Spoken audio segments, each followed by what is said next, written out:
Bonjour à tous, ici Jérémy de la société JDC Marketing. Aujourd'hui, nous allons voir comment utiliser le HT Password et le HT Access pour bloquer votre site qui est en pré-production pour éviter que les gens tombent dessus, puissent le voir. Voilà, on peut ajouter donc un login et un mot de passe. Alors, et en plus de ça, ça empêche l'indexation du site internet par les moteurs de recherche, ce qui est pas mal quand le site n'est pas finalisé. Alors, déjà, la première chose à faire, donc là, ce que je vais faire, c'est que je vais utiliser mon site JDC Marketing. Euh, JDC Marketing, donc c'est un site Joomla, donc il y a déjà un HT Access qui a déjà été créé. S'il n'est pas créé, ben, il suffit de le créer. C'est assez facile. Donc là, je vais le récupérer et le mettre sur mon. Donc là, c'est FireZilla, donc vous devez connaître.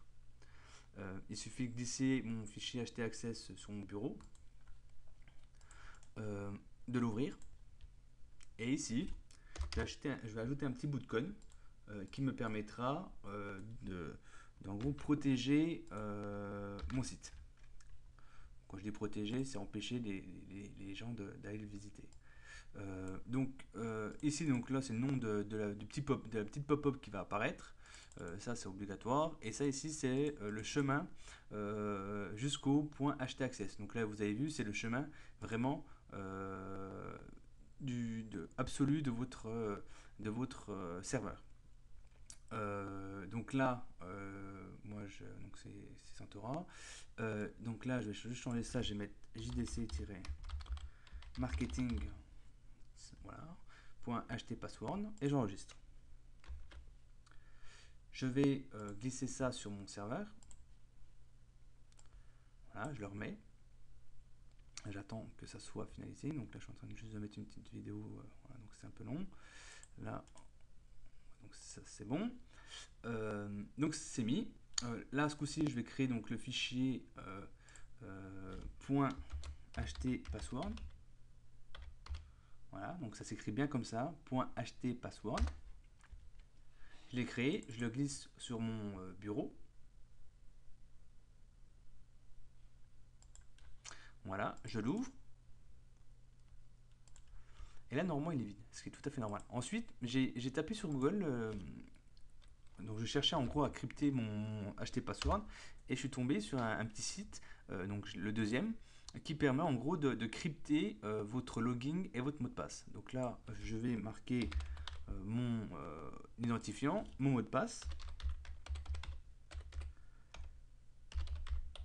Et ensuite, on va pouvoir sélectionner. On va pouvoir sélectionner le cryptage, soit en MD5, soit en.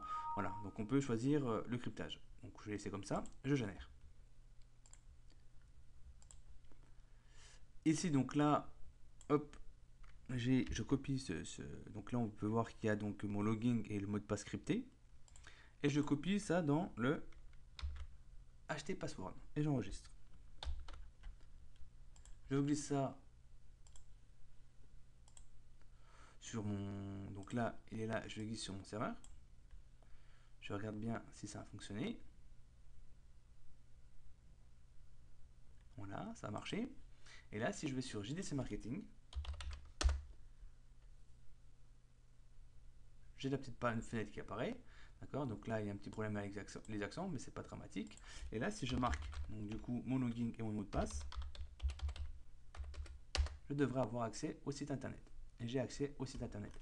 Donc ça veut dire que voilà, donc ça fonctionne, ça marche très bien. Ce qui est intéressant, c'est quand vous avez fini votre site internet pour un client par exemple et que vous souhaitez pas, le client ne souhaite pas que ça soit indexé déjà pour le moteur de recherche. Donc du coup, bah, ça empêche parce que les robots ne peuvent pas y aller puisqu'il y a une authentification. Et en plus de ça, les concurrents de votre client ne pourront pas voir le site internet. Voilà, donc c'est une bonne chose. C'est assez facile à mettre en place. Vous avez vu, ça m'a pris 2 minutes.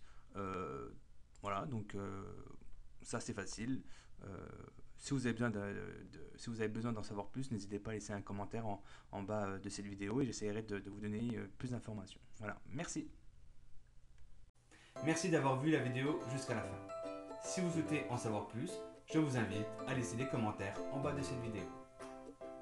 En revanche, si vous souhaitez en savoir plus sur le web marketing, comment gagner en visibilité, comment optimiser son site internet pour la conversion, de leads ou de clients, je vous invite à regarder d'autres vidéos.